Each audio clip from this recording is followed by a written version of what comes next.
everyone. Today you will be learning about Euler's method. And Euler's method is another approximation method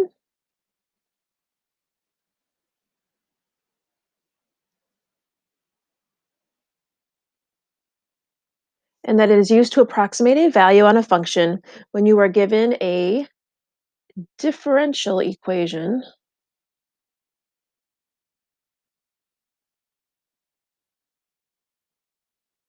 that is not solvable. So we've talked about that the ones we've been dealing with sometimes are solvable, but when they're not, one of the things that we were doing was looking at the slope fields. So Euler's method is a way to help us actually find a solution, an approximate solution to a differential equation that we can't solve. So let's just envision that we're starting off with this differential equation where dy dx equals f prime of x. So written as dy dx with some derivative over here.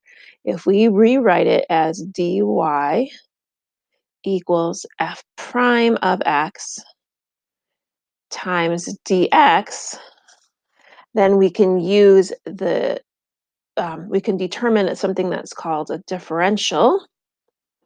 Sorry, my pen is not working very well here. So dx is a differential, which we can also call it delta x. And this is something that you'll be given in every single problem. You'll be told to use it. And then delta y would be a differential, the change in y. And you can either write it with f prime or you could even write it as dy dx.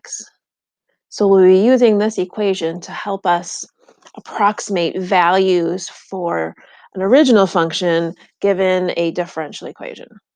Okay, so here's our first problem. This problem that we're going to be working with is one that we can solve using normal integration processes, but we are going to use it because it's an easy one to work with. So here is our dy dx, and it is equal to 2x plus 1. And you're going to be given an initial condition, and you're going to be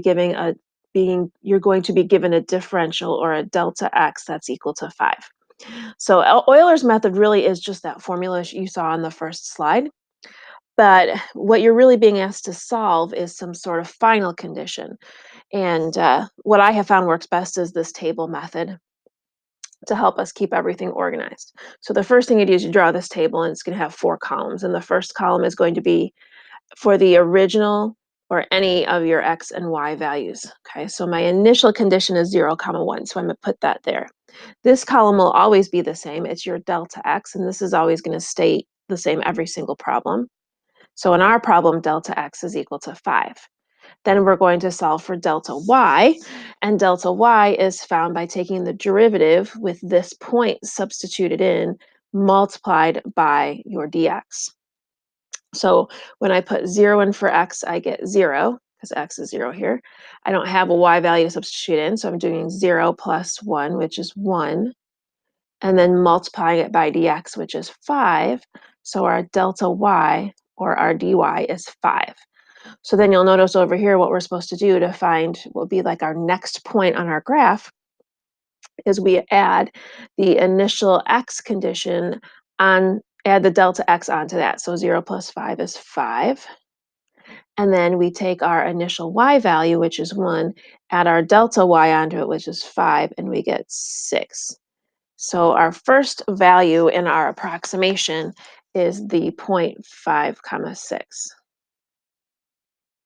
Okay, so now we're going to do this again because the goal here is to approximate what y of 10 is equal to. So we should end up with an x value of 10 when we're done. So we do the same thing here. So now we're putting 5 from this 5 right here in here. So we're doing 2 times 5, which is 10, plus 1, which is 11. And you're taking 11 times 5 because 5 is your dx. And your delta y is equal to 55. So now you add your delta x onto this x. So 5 plus 5 is 10. And you add your delta y onto this y, which happens to be 61. So this point right here is our approximation. So according to our method, our Euler's method that we used here, y of 10 should be equal to approximately 61. Okay, so now we're actually going to integrate this and see how close our estimate was. So dy is equal to 2x plus 1 dx. So y is equal to x squared plus x plus c. And remember, we were using the initial condition 0, 1. So 1 in for y, 0 in for x gives me c equal to 1. So my original equation is x squared plus x plus 1. So now I can use 10 for x to determine how close my approximation was. Well, clearly I'm off by quite a bit here. So 10 squared is 100 plus 10 is 110 plus 1 is 111. So I'm off by a lot. And I'm hoping that you understand that the reason that you're off by a lot is because your delta x was really big. Okay, so the smaller the delta x, the better the approximation.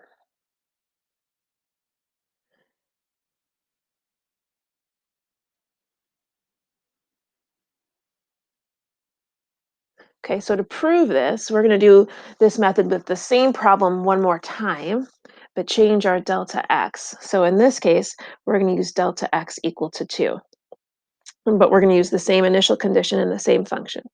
So 0, 1 is our starting point, and our delta x is going to be 2 every single time here. Okay. And we're trying to get to 10, right? So what this really means, you could even fill in some values while we're at it.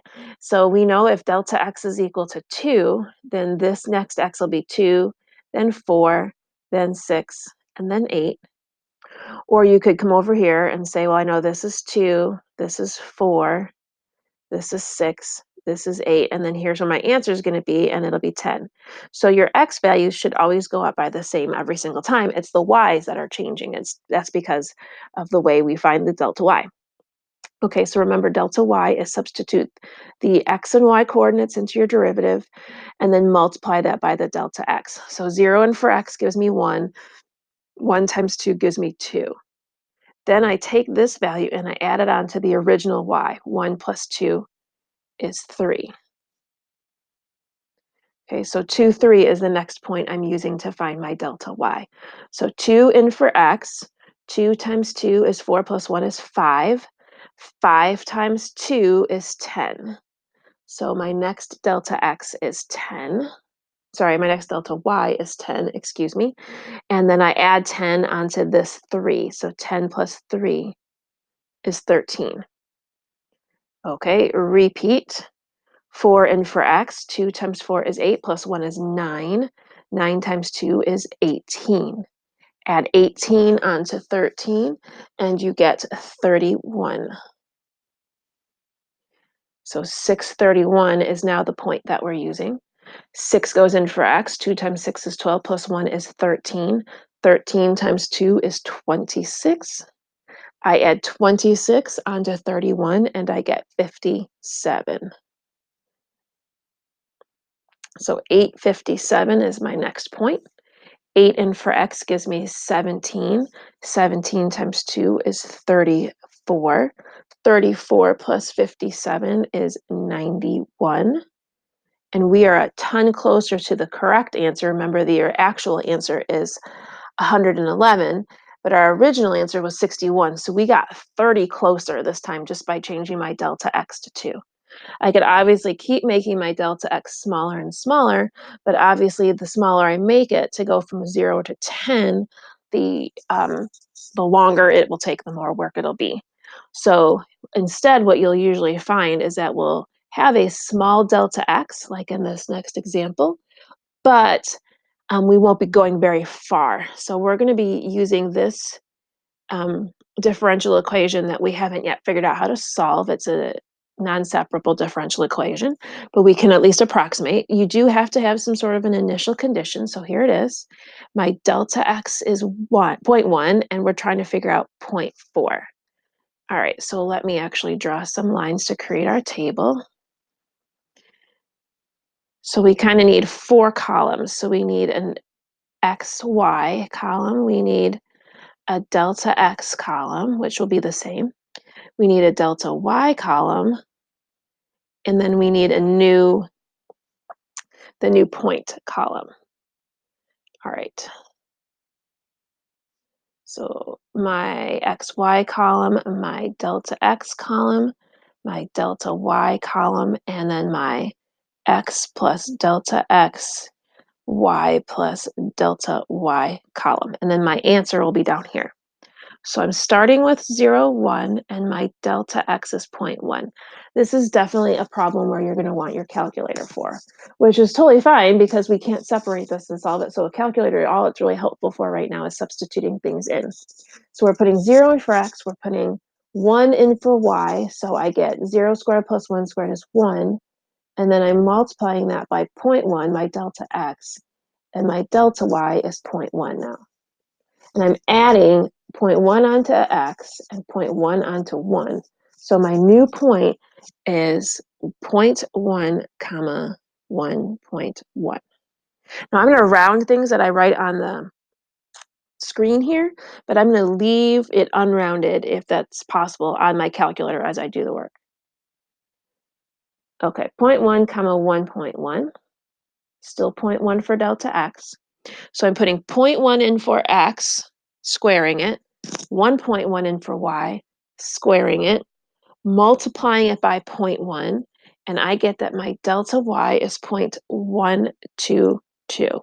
Now, if you don't believe me, go ahead and stop the video, calculate it yourself, and see what you get. So go ahead and stop if you need to and actually check it. All right, now I add 0.1 onto 0.1. So remember, my x's should be going up by the same value. So if it helps you to keep yourself organized, feel free to write it in like this. Actually, we're not going to put that there. That'll be over here. So that way you know you don't mess up your x's. And then your y's are 1.1 value plus 0.122. So my new y value is 1.222.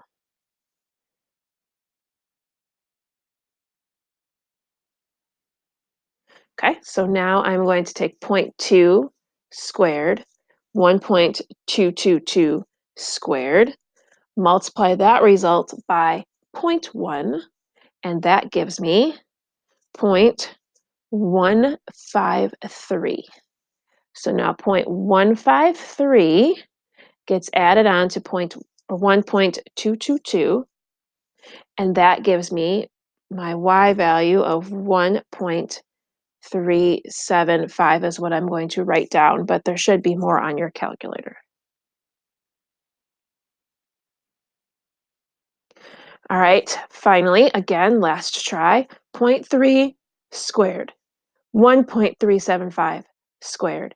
Add them together, multiply by 0.1, and my new delta y is 0.198. This value gets added onto the previous y value of 1.375, and my final y value is 1.573. So then that is the answer to y of 0.4. Okay, make sure you write down any questions or put them on the Google Doc, and we can talk about them tomorrow.